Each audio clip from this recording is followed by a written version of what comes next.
Total Screen proudly presents their official podcast, On Screen, with your hosts, Tyson Gifford and William Rohrig.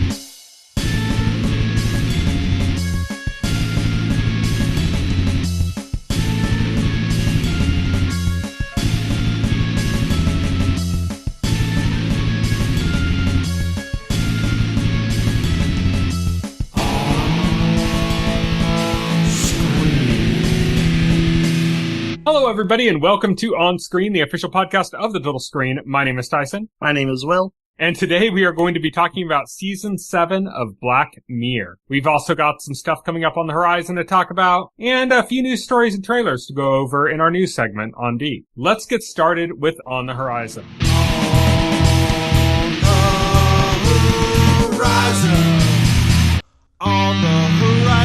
On the Horizon is where we talk about what's coming up in the next week or so, and we're going to start things off with Star Wars Tales of the Underworld, a limited anthology series coming on Sunday, May 4th to Disney+, because something's got to come out on May 4th on Disney Plus for Star Wars. It's a rule. It's the law. It's the law. Also coming on May 4th, but unrelated to Star Wars, is The Walking Dead Dead City, which is coming on Sunday, May 4th to AMC. This is kind of like the most direct continuation of The Walking Dead. This is the one that focuses on, like, I think Negan and Maggie, I think. But, I don't know. I fell off Walking Dead, like, ages ago. I mean, I did too. I haven't seen it in a while. Maybe I'll go back to it at some point. I don't know. I've been, like, kind of toying with the idea. I mean, I haven't watched up to the point Negan shows up, but, like, I'm pretty sure he's awesome. It's Jeffrey Morgan. I mean, come on. But it's like, I didn't watch Walking Dead up to the point where Negan showed up. Yeah, I'd say probably don't bother.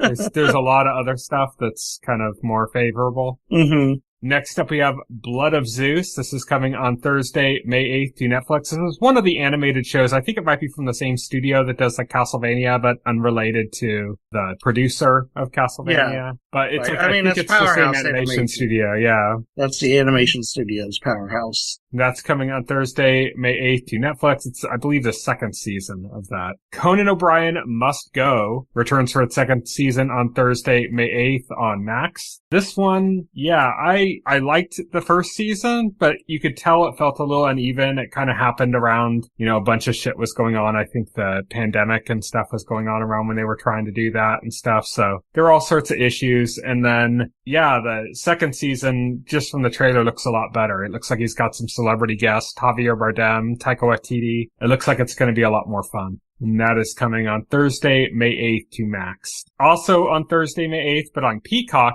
Poker Face returns for its second season. So, yeah, don't watch The Walking Dead, watch Poker Face instead. Poker Face was good. So, Poker Face Season 2 coming on May 8th to Peacock. Clown in a Cornfield hits movie theaters on Friday, May 9th. I know you are just dying, waiting to see this movie. Dying. You're super psyched for Clown in a Cornfield.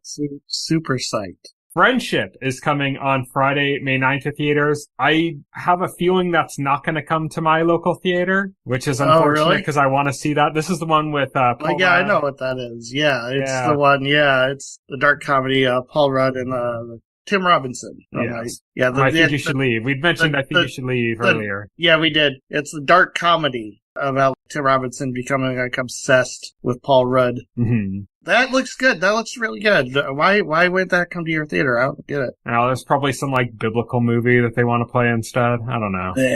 A lot of, like, the kind of more art house or indie films, even ones like that seem like they'd be a little bit more wide appeal, like, just don't come here anymore. They used to, but then after the pandemic lockdown happened, the theater, like, they didn't have any movies to show, and so they started showing a lot more, like, Fathom events and like religious movies and other shit. And now, ever since then, now there's like at least like one or two religious movies almost at all times playing there. That must have just like done good business for them, so I stuck with it. That sucks. Yeah. So there's just a less variety of like the indie type movies and stuff. Indie and art house films, just a lot less than there used to be, which is really unfortunate. But yeah, I'm annoyed by that. But so I'm probably not going to get a chance to see this until it's, on digital. On demand. Yeah. Also coming out on Friday, May 9th is Shadow Force. This stars Kerry Washington, and it's about a married spy couple. That same old story we've seen a gazillion times. Yeah. Mr. and Mrs. Smith type thing. Yeah. That one with Gal Gadot and Isla Fisher. I forgot what it was. I don't remember that one. The name of that one. There's been so many of them. But yeah, so that's coming on Friday, May 9th to theaters. And then Fight or Flight. This is the Josh Hartnett movie that's supposed to be kind of like that Bullet Train movie with Brad Pitt, but like on an airplane. Oh, yeah. So it's like an action movie. I think it's got some of the producers of John Wick on it. And it's just like, in a confined space on an airplane. And that's coming also on Friday, May 9th to theaters. I hope that one hits my local theater because I definitely want to see that one too. And that is it for On the Horizon. Now we're going to move on to On Beat.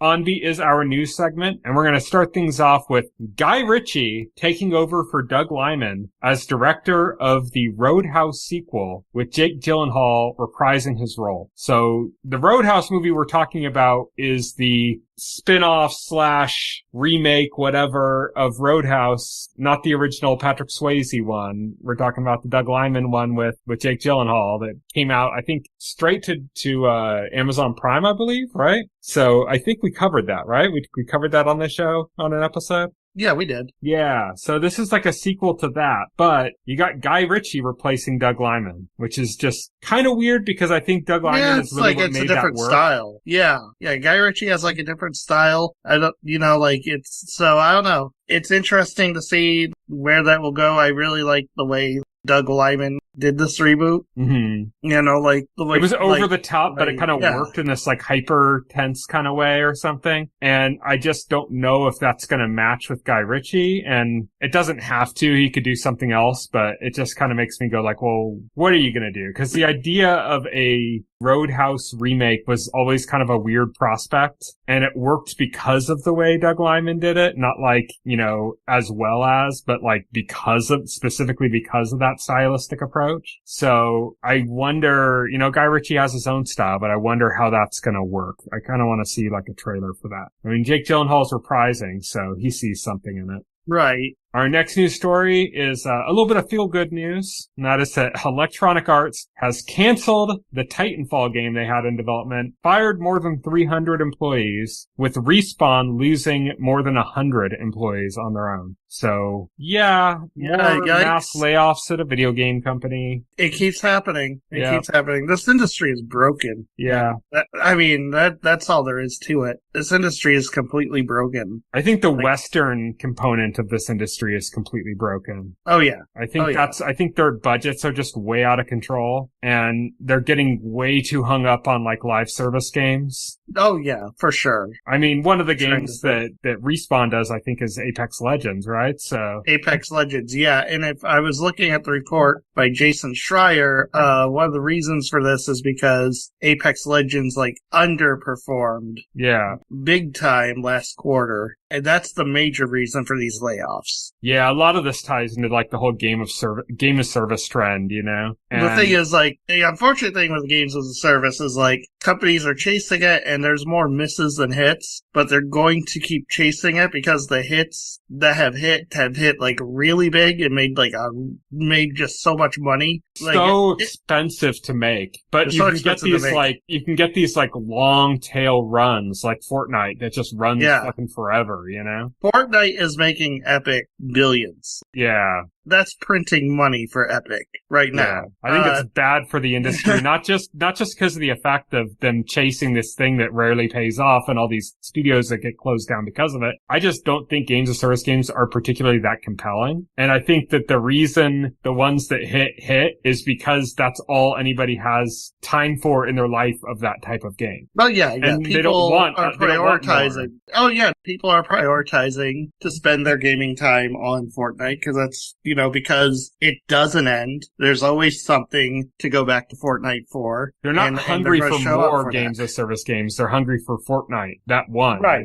And if another one was to take following, off, it would probably be at the expense of Fortnite. Like, as in Fortnite would fail and that one would take off. It's kind of like the early days of social networks. And if you're following, Matt Piscatella on Blue Sky, who's a video game industry analyst at Circana, the NPD group. Mm-hmm. So, he posts, a lot of, the info and the data that NPD gets. And, he pointed out, rightly, that a lot of games underperform, or a lot of games that come out struggle to get oxygen because of these big live service games have, so many players that are just, dedicated to just those games. Yeah. I mean, I saw this with, I don't even know if I'd call it a game, a service game, but, I think I first really saw this with Minecraft. Yeah. And I would call Minecraft a service because it's constantly getting updates. It's constantly, I hate those type of games. I hate the effect they have on the industry. It's the only type of game I hate more are free to play, which a lot of these live service games are also free to play. Oh yeah. Oh, free to play. Yeah. Yeah. It's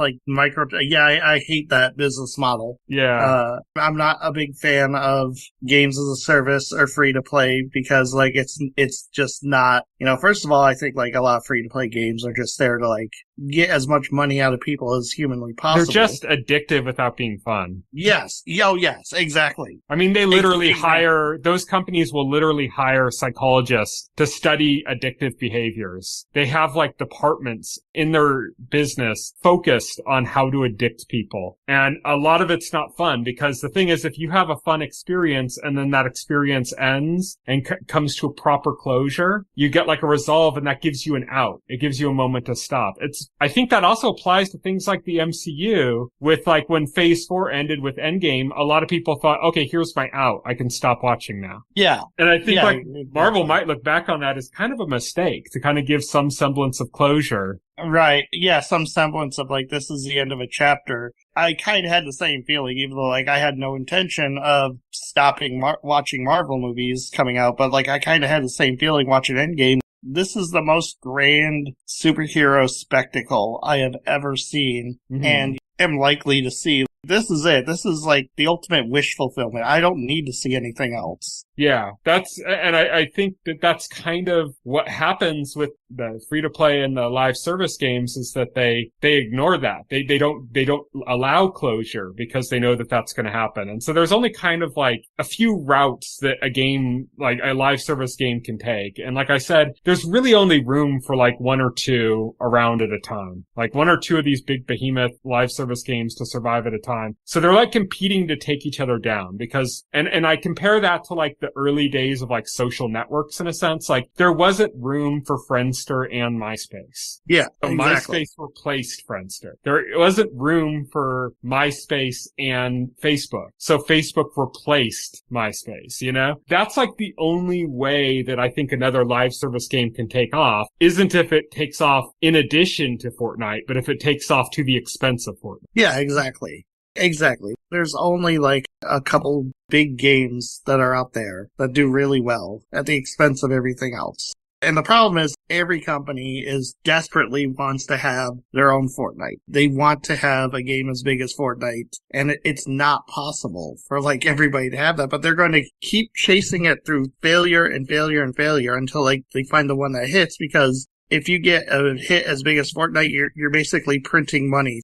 for ages, who knows how long. In the meantime, you're just shutting down studio after studio. Yeah, exactly. It's kind of endlessly buying lottery tickets in the hopes that you get the one that hits. Yeah. Basically, that's what they're doing on a grand scale. And yeah, it's shitty and it's ruining the industry, in my opinion. Yeah, definitely. Our last news story before we get to the trailers is that a new update has come out for the Nintendo Switch. This is for the Switch 1, the OG Switch. Version 20.0.0 update came out for the Switch 1. Have you updated your Switch 1 yet? I have. I haven't played with any of the new features, but I did update. So this adds the teased game cards function where you can make make your digital games like virtual cards and then eject them and have them run on a different system or loan them out and all that kind of functionality. That's kind of like the main focus, but it also puts in the mechanism to transfer your data for the Switch 2. There's controversy over the game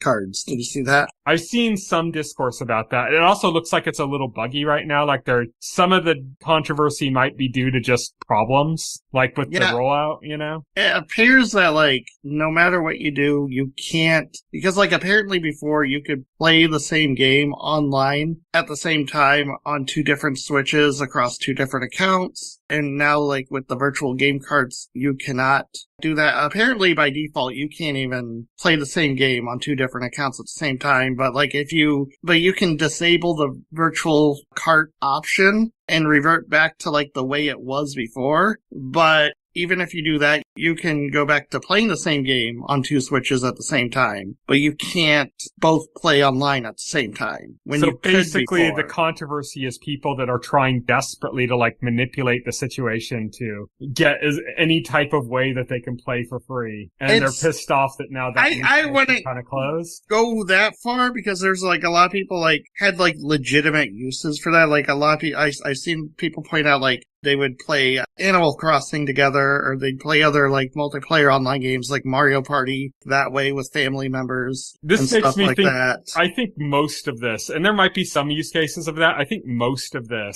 those is are like the same people that like have a family Nintendo Switch online account that they share with like 8 friends that they go in on just so they can pay like less than like $1 a month or something or whatever it comes out to, like some ridiculously low rate that they, you know, can get away with when it's already pretty cheap, you know? That's what it makes me think of. I think it's like people that were like exploiting a loophole in the system before, and now they're upset that that loophole's closed. And hey, if you do have a genuine use case for that, that's, you know, I'm sorry that that worked out for you. It also seems to be that there's some stuff that's kind of glitchy. I saw one report where somebody was showing that they weren't able to eject the card, and when they tried to download it, their own game, like it aired out or something. I think, you know, like in the cases, like use cases people were talking about, like the Mario Party use case and stuff, I think like the game sharing feature for Switch 2 that Nintendo demoed at the Direct kind of like takes care of that, kind of replaces that. We know like there's going to be games that support game sharing. I mean, obviously that's down to a specific game and it's not universal like this. But I think like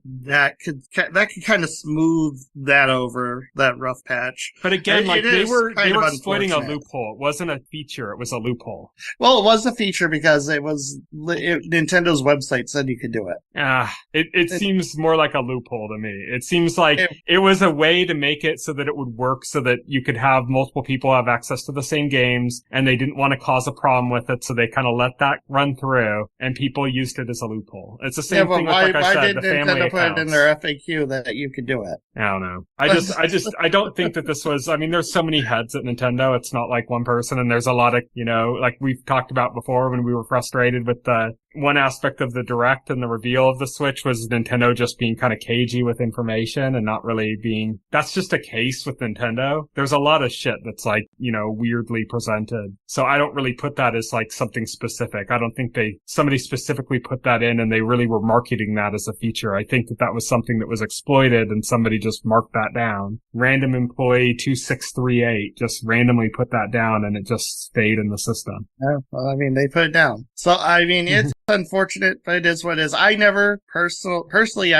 used that feature or never like really found a use for it. So like this doesn't really affect me much. Yeah. But yeah, like I couldn't go through this without bringing up that little bit of controversy surrounding it. To me, this is all just, it's like the same thing, like I mentioned with the accounts, but it's also like the same thing where people got pissed off that Netflix started cracking down on people sharing accounts. And it was like, and it's like, yeah, there's some cases where it's like, oh, you're in the same family and that's happening. That kind of sucks. But then there's other cases where it's like 40 people were using the same Netflix account, you know? And like some of them, they don't even actually know the person of the account they're using. Like it just got passed around left and right. And it was like, oh, free Netflix, you know? And then when Netflix started cracking down, they're like, this is a travesty. How dare they? And it's like, don't act like you're a paying customer. You're not a paying customer. You're doing this specifically so that you don't have to be a paying customer. And it's like, yeah, I'm not for getting priced out to oblivion by shit, you know? I'm not into like prices being raised and everything constantly, but it's kind of like that happens, I think, it's somewhat because of shit like this, because people exploit the system. It allows opportunities where money is not going into the game that should be, and then they raise prices. I'm not saying that's the only reason they do it, because corporations be corporations and they just want more and more money any way they can get it. But I'm just kind of like, I'm at a state where I'm kind of annoyed at people who exploit loopholes being upset when those loopholes are closed. Mm-hmm. I'm like, you knew you were getting something more than you should have gotten. You knew you were working the system, and now you're pissed that they patched the system up. So that's kind of my feelings on it. I'm sure everybody listening disagrees. Right. And like I said, yeah, like the same game can't be played on 2 Switch consoles online at the same time anymore. But like, again, like there's game sharing now. So like, hopefully like for the big games that support online multiplayer, they'll support game sharing. I'm not sure. I think the Mario Party Jamboree Switch 2 edition supports game sharing. I think they said that. The only thing I know of that supports game sharing, is the fucking Clubhouse games. Yeah, I didn't keep up on any of that. They are specifically patching Clubhouse games to support game sharing, which is pretty funny. Of all games, yeah. Of all games, yeah. Why not?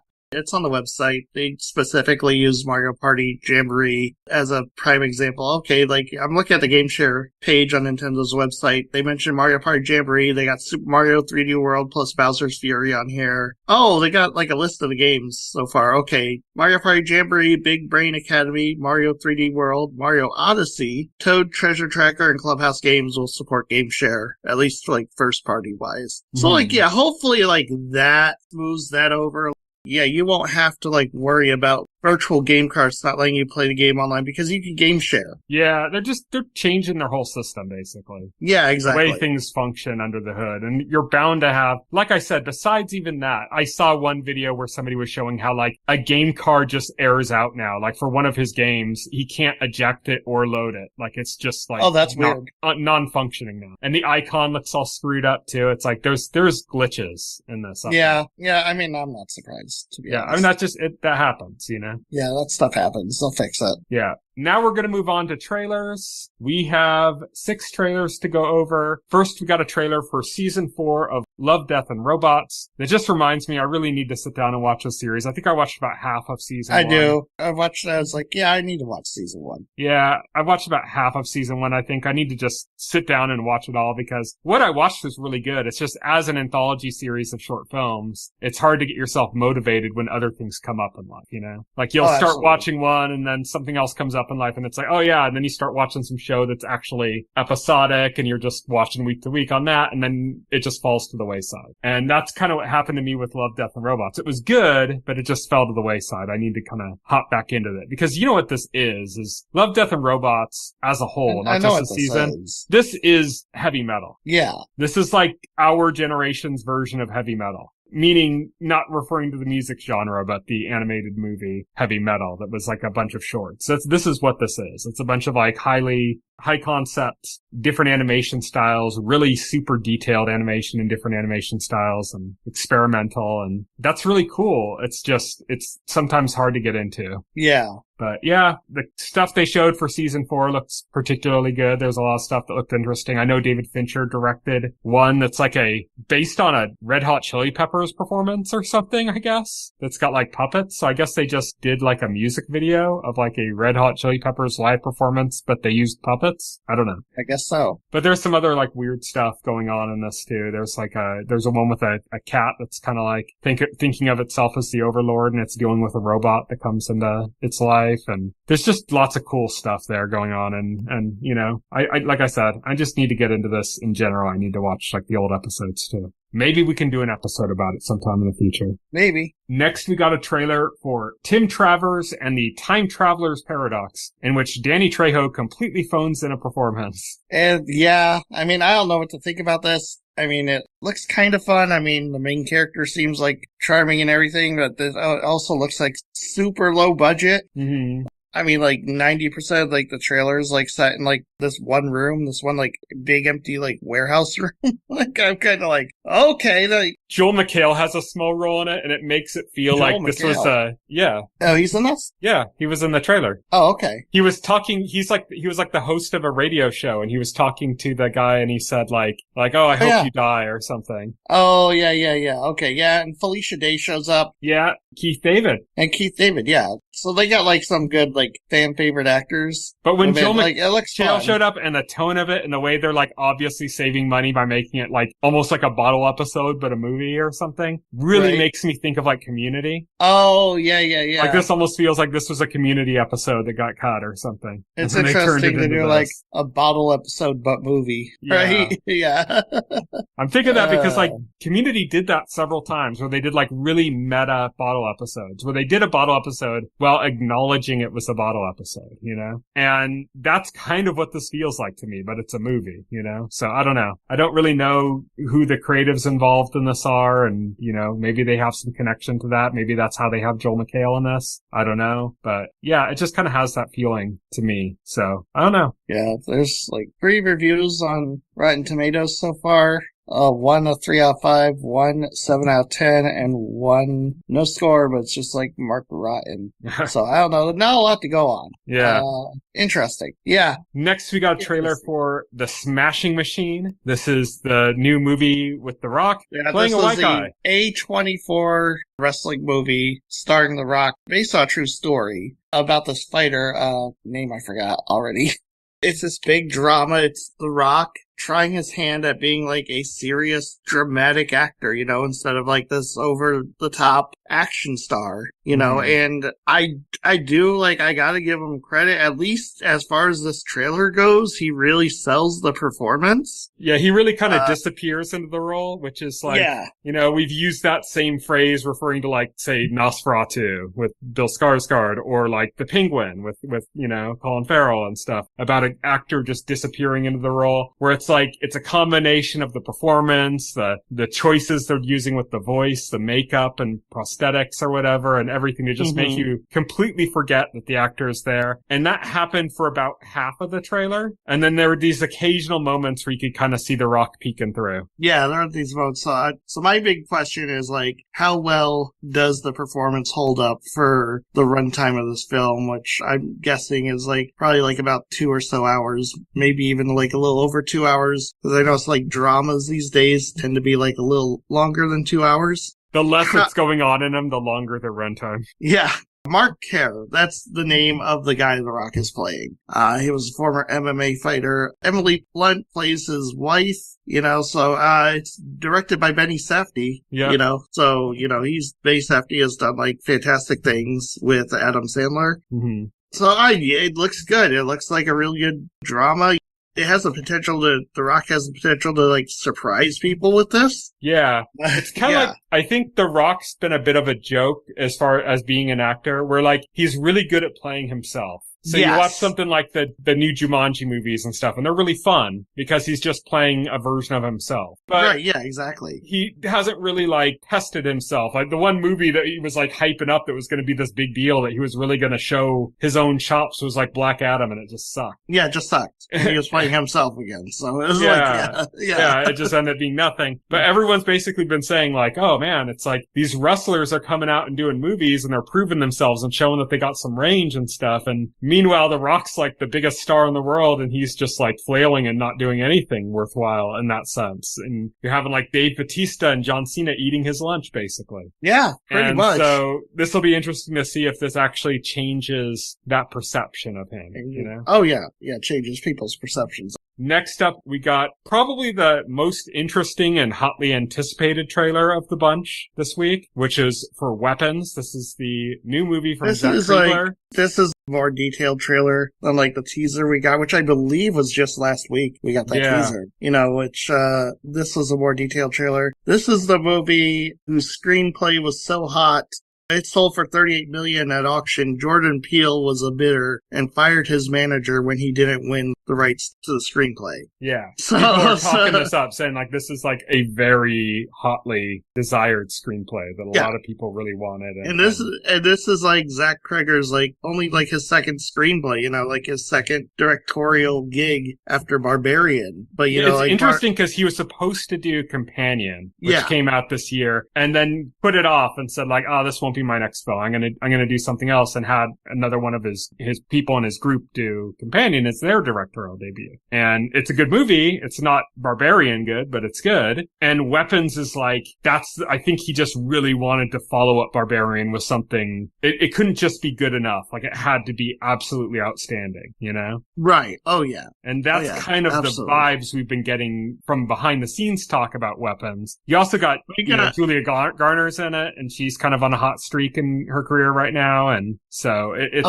Josh Brolin's in it. It's got a fantastic cast. Oh yeah. They're still being like mysterious about what it's like about. That's Zach Cregger's style. Mm-hmm. He likes to leading up, likes to give you Barbarian had like 3 big swerves in it, you know? Yes. But we basically get a basic outline in this trailer, which is basically, for reasons unknown, all the children in this specific teacher's class. So it's not even like everybody in the school. It's just from one specific teacher's classroom, got up in the middle of the night, left their homes, and never returned. Were never seen or heard from again. Yeah. And that is the basic premise of this movie. And then you hear just the title of the movie, Weapons. It's like, what does that mean? The title of the movie alone is intriguing me when paired with the concept. Yeah. So, exactly. Like, what does that mean in relation to this concept, this idea, right? Mm-hmm. So yeah, I mean, I'm super psyched for this. I've mentioned it several times that there have been 2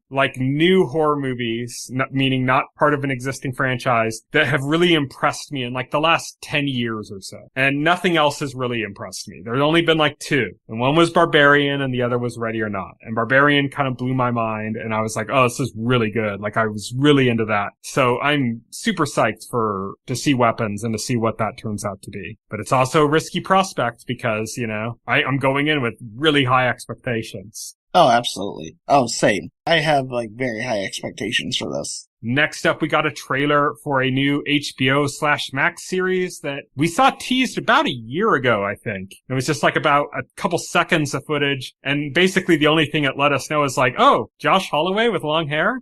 That's about all we got from it. And it was Josh Holloway's doing something on Max. Okay, what's this? And being big Losties, that kind of was enough for us to be in. Well, I hadn't seen Josh Holloway in a long time, after Lost, I was kind of wondering, what the hell is he doing? I thought he was going to blow up after Lost. He was so good on that show. Yeah. He did do a few things. He had some procedural shows and stuff. He had a steady paycheck job, but it just wasn't anything that was particularly intriguing to us, Right. Yeah, exactly. This looks like a lot of fun though. This looks like a 70s style crime show. Basically, Josh Holloway plays as a getaway driver for this drug kingpin. They call him a duster. I guess getaway. I think that's drivers. what they call his car. Is that his car? I don't know. I think they call the car because I think she said in the trailer. I thought it was a who's nickname in the duster. I think she said. Oh, okay.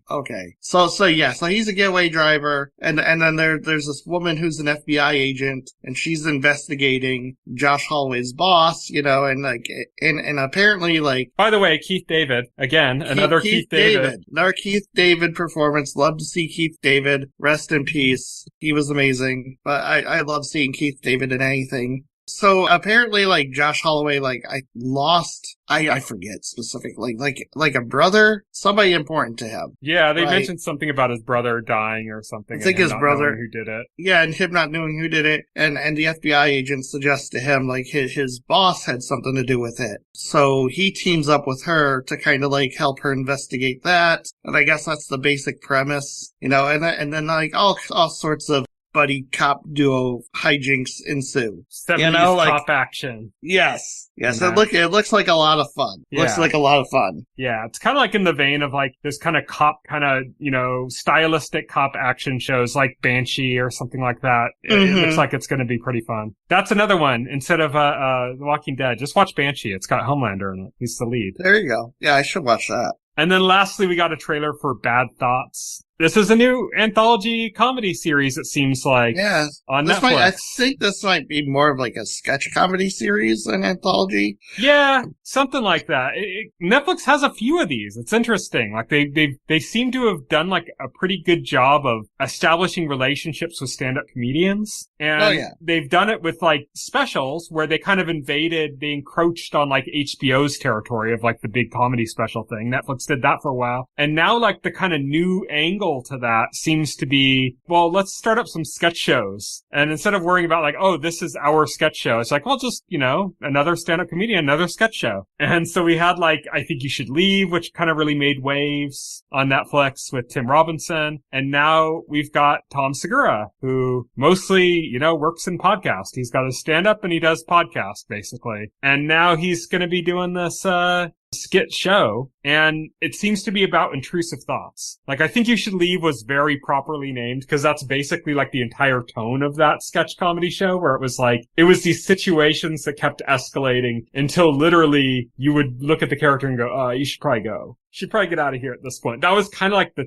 tone of that show. It was like perfectly fit to the name. And this show is called Bad Thoughts, and it's supposedly about intrusive thoughts. It's about being annoyed and then just actually flying off the handle and going for it. Yeah, exactly. And I think like all the skits or maybe stories are centered around that concept of like Tom Segura's just like in some situation, and then he just like follows like his base desires, right? Mm-hmm. He just does like the first thing that comes to mind. Yeah, like a country music star keeping people prisoner and using their stories to tell sad country songs, or murdering a barista violently because he got angry. He got angry at the barista. Yeah, I think this is a good fit.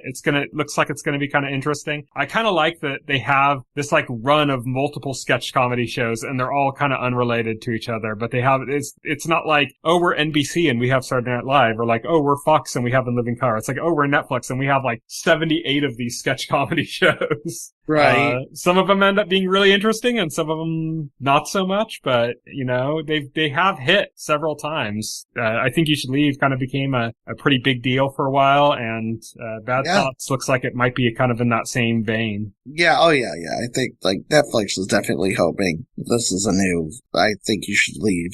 That is it for our news section, though, and now we're going to move on to full spoilers.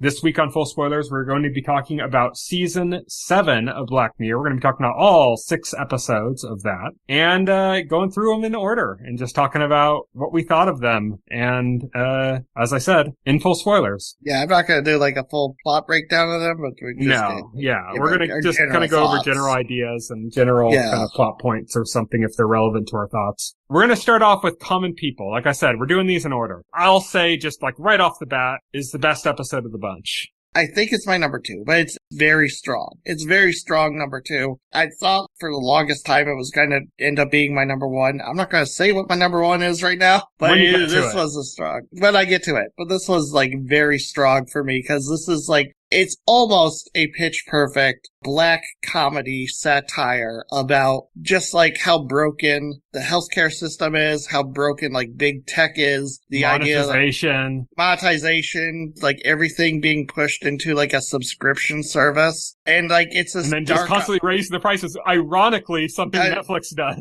It takes this dark idea of what if your healthcare, what if your very existence, your very, like what you need to like survive, the basic elements of being a human is loaned out to some tech company and you have to pay a subscription to be alive. Yeah. Essentially. Yeah.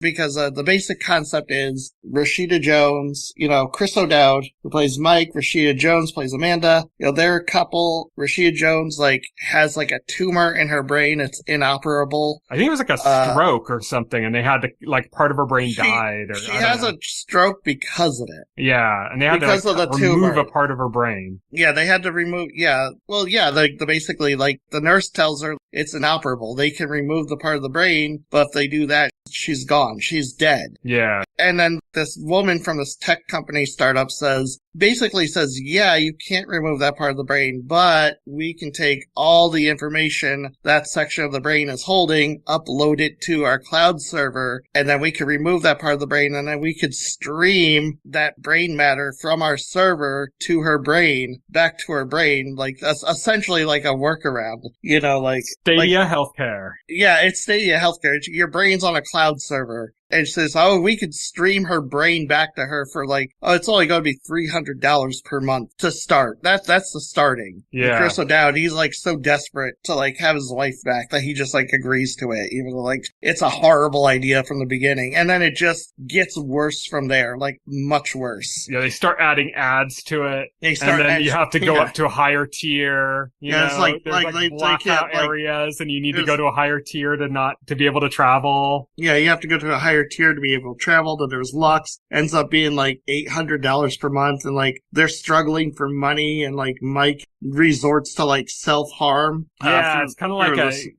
a more base and more twisted version of kind of like an OnlyFans type thing. It's like OnlyFans, but less about pornography and more about humiliation. Yeah, he goes on like this humiliation like website, you know, and things like spiral from there. Like he loses his job, she loses her job, and it just like gets to the point where like you know things are not sustainable, and they aren't, and it has like a really dark ending. Mm-hmm. It's the most depressing I will say it's the most depressing episode of the season. The other episodes aren't really depressing, don't really go there. It's got the biggest gut punch, which to me, that's what Black Mirror is. To me, like, a good Black Mirror episode has a really heavy gut punch, you know? Yeah, this is classic Black Mirror. Yeah. Like, in my opinion, this is like the most old school Black Mirror episode of the season. This is the most Black Mirror episode of the season. And I thought, like, the way it handled its subject, the way it delivered that gut punch, and the fact, like, you know, like, this is, like, so real. I mean, you know, like... Disturbingly real, yeah. It's exaggerated. It's exaggerated. Obviously, like, the tech is suspect. Nobody's probably not going to come at you with, like, a $300 a month subscription right away. They probably, like, hit you with something, like, smaller than that. But it's like, the concept is real. Yeah. The concept is real. You can imagine it. You can buy into it. It's scary. As satire, it's very effective. It works. It's the most, like, true to its time, too. Like, meaning right now, where we're having, like, hyperinflation and stuff. And the idea of just, like, things just getting priced out of our reach. And the kind of concerns and fears that go everything. I mean, we've talked about it with like Switch 2 and people freaking out about the price of games in the system. And you talk about it with like movie theater prices and, you know, eggs and just everything just going. So it's like, it's really true to the anxieties of the time.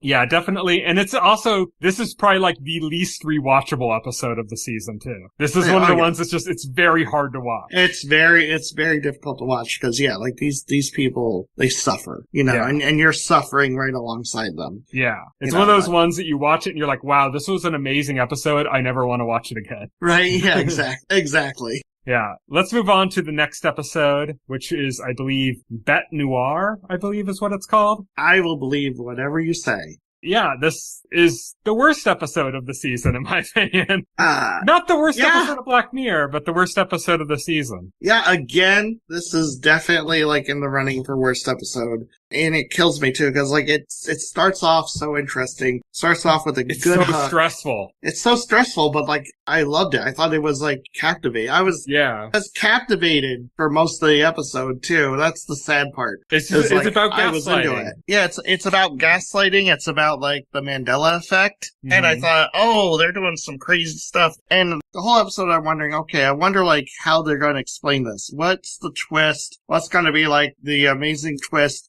It turns out to be bullshit.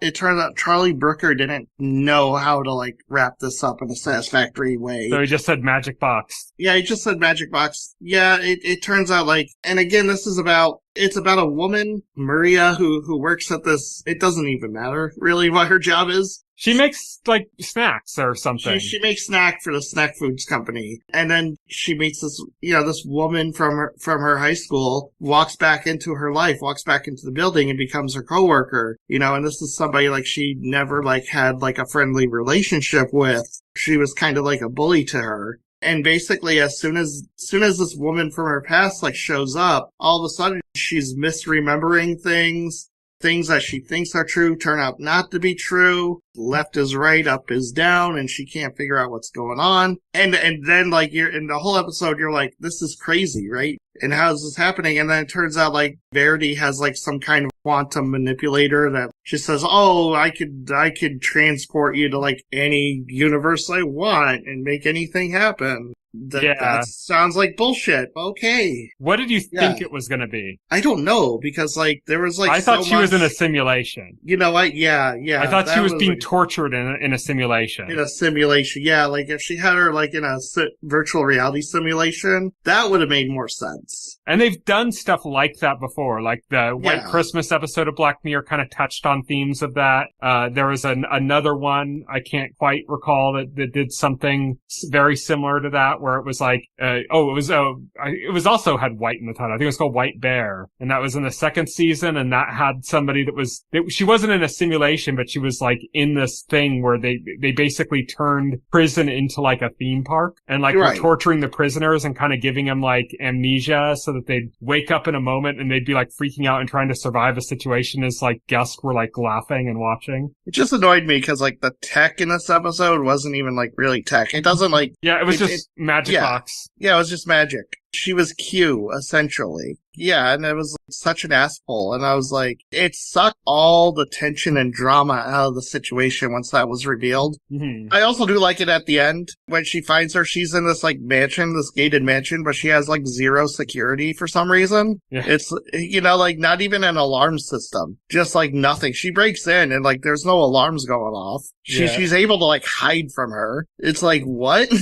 How are you, like, got this big mansion, but you have, like, no security? You could literally make anything happen. Nothing made sense. It was just a mess. Yeah, it's just a mess. Yeah, exactly. I ended up hating it. I was like, I was so into it until I got to the end, and then I hated it. Let's go to episode 3 then. That is Hotel Reverie. This is the episode that I feel had the potential to be one of the best episodes in Black Mirror. Yes. And just missed it. I ended up hating this episode. I don't know. Like, this I think this episode had moments that were, like, astounding. Yeah. And then it had the rest of it just sucked. And I think you can pretty clearly divide it up. I think Issa Rae was miscast and didn't work. Yeah, she did not work. Emma Corrin was, like, acting circles around her. Yeah. It was insane. I think whenever Emma Corrin became the focus, it was, like, amazing. It was like I'd be watching it with, like, tears in my eyes watching it, going like, this is, like, stunning. And then it would get back to the plot with, like, Issa Rae and Awkwafina and stuff, and it was like, this is garbage. Yeah, all the stuff with Issa Rae and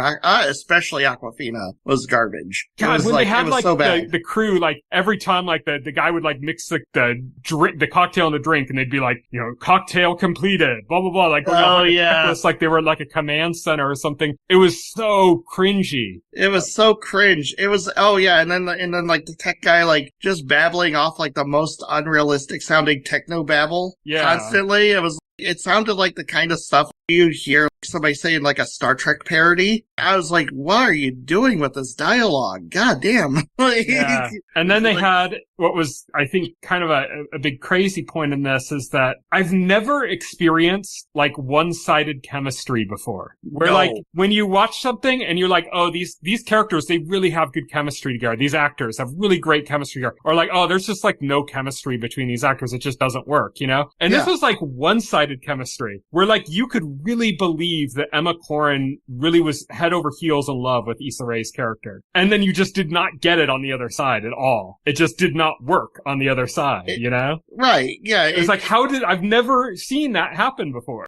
Right? Yeah, it did happen. Also, like, Issa Rae, like, I was wondering, like, how And Issa Rae is like a fine actress. I don't think this is necessarily her fault. I think she was just horribly miscast. Yeah, it was probably like the script or the direction. I don't know what was happening with the direction. She just did not work here. Yeah. You know, and I don't like want to like blame her like she's a terrible actress because like it could be like I've seen her in other stuff and she's fine. It could be like you know? a number of factors, you know. Yeah. It's just she just did not work in this. And it's a shame. It's a pity. And like the reason I struggle to say is because like at least like Bête Noire had me like engaged for most of it. This like I kind of like I checked out pretty early and it never improved. And I was just kind of like, It has these moments in this episode that make me go like, oh, it's such a shame. Yeah. And like the key moment I can think of is like there's the part where the guy spills the coffee on the machine. Everything kind of pauses except for Dorothy and Brandy. Their characters are like still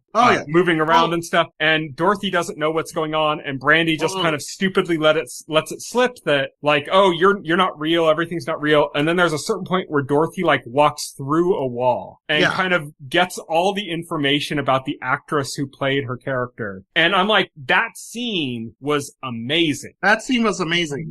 There's like genuine character development. And you think like, oh, this is like going somewhere interesting now. And then they reset it and like Dorothy's completely reset and then it's never fixed. It never like goes anywhere from there. Yeah. And it's like, the problem why? is because of that like one-sided chemistry again, because Yeah. the only one who remembers everything is Issa Rae's character. And because it's such a one-sided chemistry, it's like you don't care. Yeah, exactly. Like if it was the other way around, you'd care, you know, but it just does not work. Seemed to be this was an attempt to like recreate San Junipero. This is going to be this season's San Junipero. It doesn't work at all in the same way like that worked. Yeah. That worked so well because you had two leads who had this natural attraction to each other and you know you had this like wonderful dreamlike setup. Like it was amazing. And this is just like completely awkward in like every way. Even like the setup is awkward. They're trying to like make a movie with like this AI with this technology, but like it seems like the worst way to make a movie because like everything gets messed up right away and it just seems like so inefficient. Why would anybody attempt to make a movie like this? Yeah. Like it's just dumb. I think there's two performances that are good in it. There's Emma Corrin is great in it, and Harriet Walter, who plays like the old lady that owns the rights to the movie. She's good in it too, and that's pretty much it. That's pretty much it, yeah. And so, nothing else works. So, like, I almost want to say this is my least favorite season, but I'm also so mad at the ending of Bête Noire that, like, that's probably going to stay my least favorite. I think this had so much more potential than Bête Noire. Yeah. It just didn't get it. Like, this had potential to be up there in, like, the all-time great episodes. And, like, that one scene, if you just show me that one scene and that's it and said, do you want to watch the rest of this episode? I'd be like, oh, hell yeah, this looks like it's one of the best episodes of Black Mirror ever. And then I'd watch the rest and be like, oh. Oh, yeah, exactly. Yeah. So disappointing. Yeah. So so unfortunate. This is like, cause there's something there. That's what makes it so frustrating is that there have been Black Mirror episodes that just didn't work and there was nothing there. Like the one I consider probably to be the worst episode of the entire series. I think you agreed with me. I'm not sure. So I won't put words in your mouth, but it's called Hated in the Nation, I believe. Yeah. The one and that's about the robot bees. Yeah. Funny, like the robot bees were like referenced in Common People. Yeah. Yeah. There's a lot of crossover stuff. The bar that they went to in Common People, the one that they would go to on their anniversary was called the Junipero. Yeah, I saw that. Yeah. Yeah. So there's like lots of like and when they went references. there, like there was that old couple that were doing karaoke, and it was the song from 15 Million Merits that. Those who know what love is will understand. Like it's like that song, which is like a huge part of one of the first episodes of Black Mirror. But yeah, it's so disappointing that this is. It could have been a great, and it wasn't, unfortunately. Unfortunately. So the next episode, I have to say, is probably the best directed episode, and that's like a no-duh, because it's David Slade that directed this episode. David Slade, It's not his first run at Black Mirror. He did that Metalhead one with the kind of Boston Dynamics style dog robot, if you remember that one. Yes. Like a sentry killer or whatever. So he did that episode too in the past. This is him returning to Black Mirror. This one is about a virtual virtual pet game. It's a semi sort of continuation of the Bandersnatch? Yeah, Bandersnatch. Yeah, Will Porto's character returns. Yeah, exactly. Will Poulter's character returns in this. It's interesting. It's got Peter Capaldi, who's great, and Louis Griffin, who I don't know, who plays like the younger version of him. Yeah. Yes. And it's this really interesting thriller about this games magazine writer, which is funny because Charlie Brooker used to write for British gaming magazines. Yeah, he said this is probably like the closest to an autobiographical episode. Oh, really? Yeah, he even referenced that, like, he made a direct comparison to, he reviewed, one of the first games he reviewed for that magazine was like a, like, creature sim type game or something. Oh, that's right. I hope he didn't murder somebody in his home.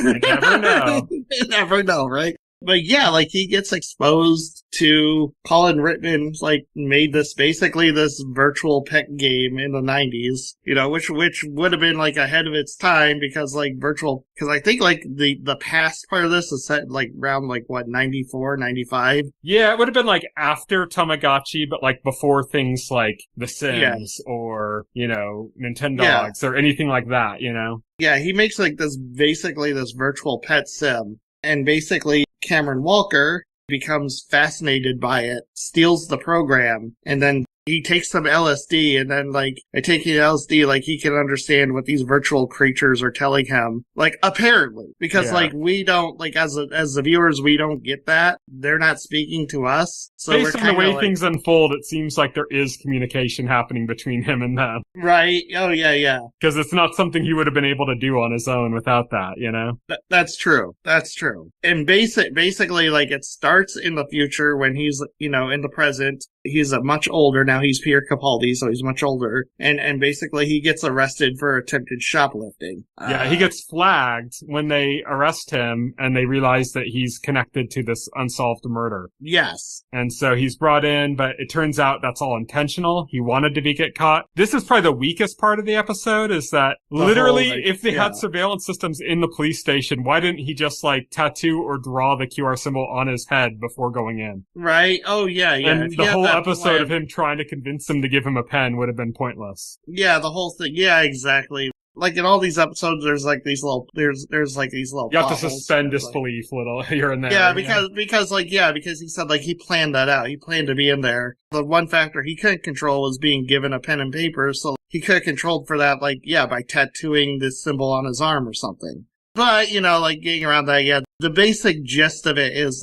he's been having to, like, upgrade his computer for the Throngless have been having him upgrade. That was also kind of silly. Like, he's buying a Switch to, like, upgrade the system. It's like... I didn't get that. That's weathered tech, you know? Well, he's buying, like, these game consoles and taking chips out of them and, like... But I'm like, computers don't work like that? Like... And even if they did, like, that's not, like, the highest-end shit that's out there, you know? No, yeah, exactly. Right. Yeah, that was silly, too. But he should have, like, been buying PC parts. Yeah. I don't get it. The whole brain port was kind of weird, too. Yeah, the brain port was weird, but, like, it was necessary to, like, explain the Switch is, like, where basically, because the Stingers, they moved from the computer world to, like, now they're, like, in everybody's heads. They want to, like, take over humanity or something. It kind of, like, ends in a weird part where we see him execute his plan and we see, like, everybody go into, like, a basic coma as the Thronglets, like, take over their minds, but we don't see, like, what happens next. Yeah, he holds out his hand to help up one of the detectives. Yeah. And then that's when it ends. It ends right there. So, interestingly enough, this episode had a game tie-in. During the credits, like, a QR code popped up. And I missed it. I was like, oh, fuck. Oh, I need to rewind you don't it. need I the wasn't able QR to rewind code, it. though, because, like, if you go on Netflix, the game's right there. In fact, the last few times I went on Netflix, it was, like, right, like, on, like,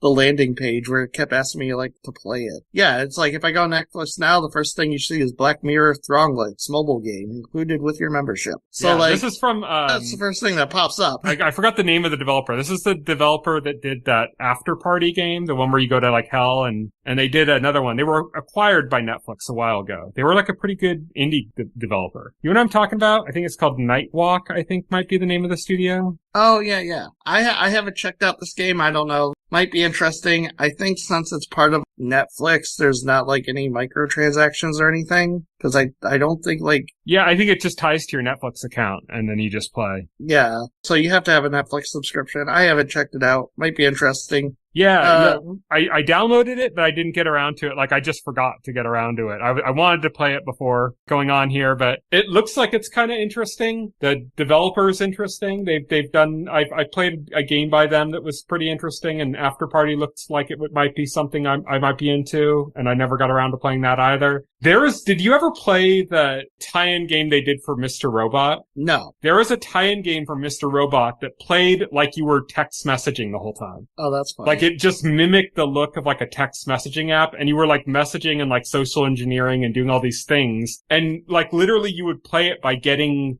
push notifications. So it was like you were really messaging somebody, but it was all the game. So you would get like a push notification from the game, and it would be like, where are you? You need to go here or something. And then you'd open it up and you'd be in the game sending messages back and forth. And then you'd have to wait for like another push notification, you know? It was really clever. I think stuff like that can be pretty engaging if done right. I remember really liking that Black Mirror one. And, I haven't tried this one yet, but I do have it downloaded and ready to play. Nice. But that's pretty much all we have to say about the episode itself, though. Next up, we got Eulogy. This is the 5th episode. This one starred Paul Giamatti and Declan Mason playing his younger self. Yes. This is the one, I think this ended up being my favorite of the season, just because, like, this is the most emotionally hard-hitting, and Paul Giamatti, like, puts in, like, a tour de force performance. Yeah, this is interesting because it has a gut punch. It's just not the way a Black Mirror gut punch usually is. It's more like a traditional drama gut punch, you know? Yeah. Oh, yeah, it's more of a traditional drama. This is, like, probably the most introspective and restrained Black Mirror episode ever. Like, there is fantasy technology involved in this, but it's a lot more restrained. It's a lot more subdued. The tech doesn't it's not like anything that like twists the narrative or something. Yeah. It's just part of it. Charlie Brooker described Black Mirror when he first made the series. I can't find the exact quote, but it was basically along the lines of, if the drug of modern technology has us hooked, then surely there must be side effects. That's like a paraphrasing of what he said. Right. But it's interesting because, like, technology in Eulogy is basically, he gets to, like, virtually step into these old photos and then they become, like, live dioramas. They're not moving. Everything is still static. It was a really cool visual effect. Yeah. He's, like, like, somebody created like, a diorama of the photo. I like how, like, he would walk around and he'd be able to see it from different angles, but wherever the angle wasn't seen in the picture, it would be, like, polygonal. Yeah, or, like, messed up. It's the stuff that he couldn't remember that was, like, polygonal. The guide, who basically is like an electronic, like, AI that's, like, in the tech, because he puts the disc on his head, and it's the same thing you see in Hotel Reverie, and the same thing you've seen in the USS Callister. He puts that disc on his head, and like the guide is like an AI construct from that disc, from this technology, who's like leading him, and basically like she's trying to like get him to like remember like these things, and it's kind of suggested that all that stuff, that's polygonal and stuff, if he could remember what that was, if he could remember... It would clarify, yeah. The face of his ex-girlfriend, it would clarify, it would come into clarity. Yeah, it's kind of like a level of detail in a video game, where it's like, as you get closer, the detail expands, like it pops in, you know? It's like, you imagine that that's what would happen if he remembered, or if he was able to get a memory for it. And the setup is Paul Giamatti, his ex-girlfriend from when he was a young man has just died, and they're putting together a memorial service for her, and the family have commissioned this company who, like, this is a memorial service where they make these living memories and they display them at the memorial service. So they're kind of asking him, does he have like any memories of her that he wants to contribute to this? Yeah. And all his pictures have like her face cut out or burned out or... Yeah, he does it because like he had like a pretty nasty breakup with her, you know, and he hadn't like talked to her in like 15 years. More than that, I think. Yeah, more than that, yeah, at least, yeah, more than that. So he hadn't talked to her for like a long time. And so like he's in this position where he's going through this process where he's being asked to like relive all these memories of her. And basically we get like a fuller picture of how this relationship went along, and you know, like how like he has all these resentments against her, but then we kind of see it from the other side where we kind of see like, well, he hasn't been like the perfect boyfriend the entire time either. Yeah, there was just mistakes, some miscommunication, some things that he didn't notice because he was too upset. And that's like the real heartbreaking element that comes out of this, is that there's a key piece of information that he never knew about. Yeah. And it was a missed connection, basically. Yeah, like he could have resolved this relationship and either continued forward with it or gotten closure. But because he missed this piece of information, he didn't. And now this is all for her eulogy, so obviously she's gone. There's no way to that much time. It would have been, there wouldn't have been a chance of it rekindling, but maybe he could have gotten closure or something. But there's no way to get closure, and that's the gut punch of the episode. Yeah, it's very well done, very emotional. I was in tears by the end of it. Like, I think this one moved me the most emotionally of any episode this season, which is why I decided, like, this is the one. This is the number one. Because I thought, okay, yeah, that was fantastic. And you got Paul Giamatti, so. yeah, I love Paul Giamatti. You hire a top-tier actor, you get a top-tier performance. Oh, absolutely. But yeah, an interesting episode. It didn't feel very Black Mirror in the sense, like it had, like I said, it had the gut punch, which is, I think, key to a Black Mirror episode, feeling like a Black Mirror episode, but it wasn't related to, like, the side effects of technology. Right, the gut punch was related to, like, a classic misunderstanding moment, The technology, like, kind of, like, only revealed it, Yeah, like, the technology didn't cause it revealed it, yeah. So it's kind of a little different in that sense, but it was a good episode. Yeah, it was a good episode. Oh, yeah. And then we got the last episode, which was USS Callister Into Infinity. So Black Mirror, I think around season 4, maybe, they started, like, making these hints that some of these stories are interconnected. Like, they didn't do that before. Before that, they were, like, all the episodes were completely standalone, completely unrelated. And then they started going like, oh, you're seeing an aspect of this technology that's continuing from this episode to this episode. You're seeing this technology in a different form, but it's clearly from the same place. You're seeing the same song done in, like, different things. You're seeing these connections. Last season, they introduced the whole, like, idea of a Netflix parallel called, like, Streamberry that continues in this season as well. And they play with those aspects of going like, oh, this is like an interconnected universe. This stuff's like, it's happening kind of in the same place. It's not all, like, completely separate individualistic episodes. They are, like, somewhat tied together. But they've never done, like, an actual, like, sequel episode.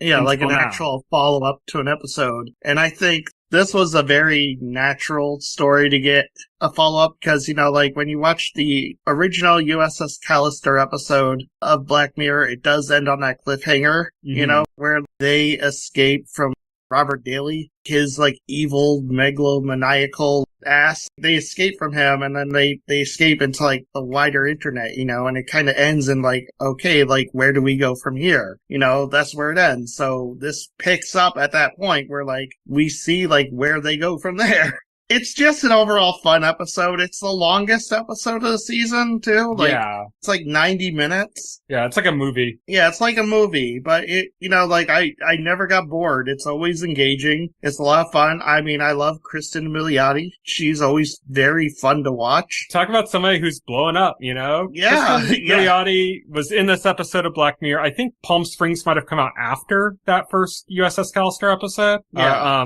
And that was like a kind of blowout moment where people are like, oh wow, this was like a really good movie with her in it. And then it kind of went quiet again. And then just recently, this year, I believe, right? She was in The Penguin. Yeah, she was in The Penguin. And kind of blew everybody away in that. And then right after The Penguin, now we hop back into USS Callister where she's reprising her role. And it's like, yeah, okay, this is interesting that the career trajectory, it's like it's gone full circle. Yeah, it's gone full circle. Maybe this was just an excuse to do something with Kristen Milioti again, for Black Mirror, but it works. This plays out like as you would expect, as like a big adventure movie where you got the clones who are in the virtual world of the USS Callister, and then you have their counterparts in the real world, and they kind of like, they collide, and it basically ends up with the clone Nanette Cole escapes into the mind of like the real Nanette Cole, who was brain dead. She gets run over halfway into the episode Yeah, just a lot of fun. I had a lot of fun with this episode. Like, there's no like big twist or anything to it. Yeah. Yeah. I have some issues with it. There's some I have some nitpicks and issues with the episode. Mhm. It's not, there's some just things that don't necessarily work that well. There's some things Mhm. that are a little annoying. There's some ways it depicts gamers in kind of a negative light that I don't necessarily enjoy that much because there's like really no counterpoint to it. Like, it doesn't show a different side of it. And that's a little annoying. But I think the one thing this did is that I had a pretty negative impression of the original USS Callister episode, like looking back on it. And Mhm. after watching this and thinking about some of the events that happened, and in relation to this episode, tying back to those events that happened in it, it gave me kind of a deeper appreciation of the first episode. So Right. that's kind of where it succeeded more than anything for me. Yeah. Like, I don't really like the ending of this episode. I mean, yeah, I don't know. Like, it's kind of weird, the choice they made with that. I was like, okay, like, they're all stuck in her head. I'm like, fine, I guess this is the closest to a happy ending we're gonna get. Yeah. I'm like, I mean, okay. again, this is Black Mirror. We don't need a happy roll ending. with it. This is Black Mirror. We don't need a happy ending. Kind of wanted like a happy ending for these characters, though, considering like how much shit they've been through. But I was like, oh, yeah, okay. I mean, I was like, by I was like, okay, I'll roll with that. That's fine. I think the one thing I did really like about this episode, like I said, besides kind of recontextualizing the first episode in a way that gave me a deeper appreciation of it, the one thing I really liked was Robert Daly's character, his clone in the center. When they get to him, they do a good exploration of saying, like, this guy isn't inherently bad.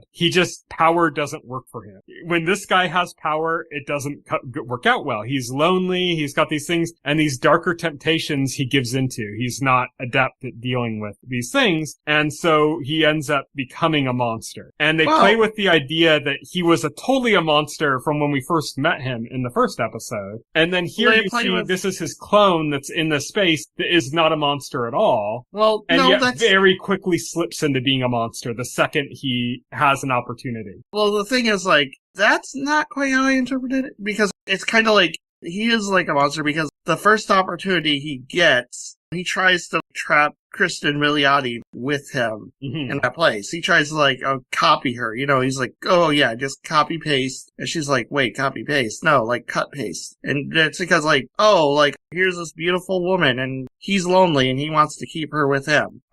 So he goes, like, right to, like, creep mode the second he gets a chance. The reason I say, like, I don't think he was always a monster, and I think the issue with him is power. Like, certain people should not be given power. And I think the reason for that is because there were two moments. First off, right before she went into that center, when she was talking to Jimmy Simpson's character, his clone, and he said, remember, you're going to be going into a place with somebody who's had godlike powers for all this time. You need to be careful. That was like the first clue. And the second clue was when she was talking to him and she mentioned, like, he said, I'm not a bad guy or something. Right. And she said, you shouldn't have power. Like, power doesn't work with you. Like, you're the kind of person that should not have this kind of power. It influences your choices and you go the wrong way. And I think that's exactly what it showed. Because he never did anything wrong, or there's not even an implication that he did anything wrong, that clone of him, from that point. Right. And so what it tells us is that the him that existed in the outside world after he made his clone all of a sudden achieved a great amount of power and it corrupted him instantly. And then him that was the clone that was trapped inside the game, he had all this power, but he had no motivation outside of the world. He was just alone in this. So he had no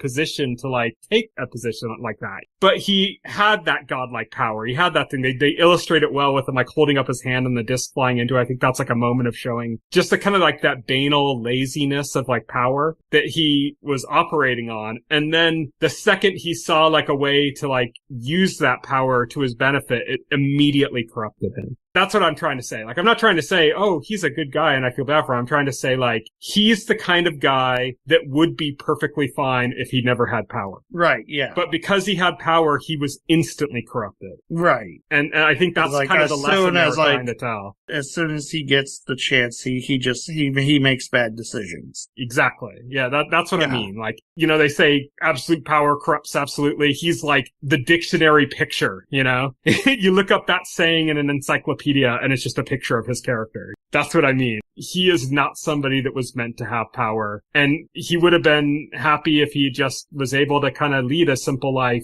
enjoying his fandom, exploring that, doing whatever, and not having any real power. But he got power, and that immediately corrupted him in the worst way possible, turned him into a horrifying monster. And that's something that we didn't see any evidence that was in him before. Right. Oh, yeah. So I'd say that, to me, was the most interesting part of the episode, is because they show him and you could see that she's tense in that situation with him. But he's coming across very cordially, very friendly. Even when she tells him everything that he did, he's like, oh, he's all, well, I died, but I guess I deserved it. You know, like he's kind of sympathetic in that point. And he even brings up the idea of like, oh, you guys want to escape into a pocket dimension, but I could just help, you know, you could just go back into your thing. And he even does like a test, which was kind of like weird, but like he says, like, but you passed the test, so he's like, you can save everybody. This is good, and he's sympathetic in that way. And then immediately it goes to that copy paste thing, and it's like, okay, yeah, now he's acted on those base instincts. He's using his power inappropriately, and now he's become a monster in this reality too. This version of him wasn't a monster, and now it is too. I personally thought that was the most interesting aspect of the episode. Yeah. But anything else to say about USS Callister Into Infinity? Nope. Well, then that is it for this week's episode, this week's podcast. I hope anybody who's watching this enjoyed Black Mirror Season 7. Hopefully more than we did on some of these episodes.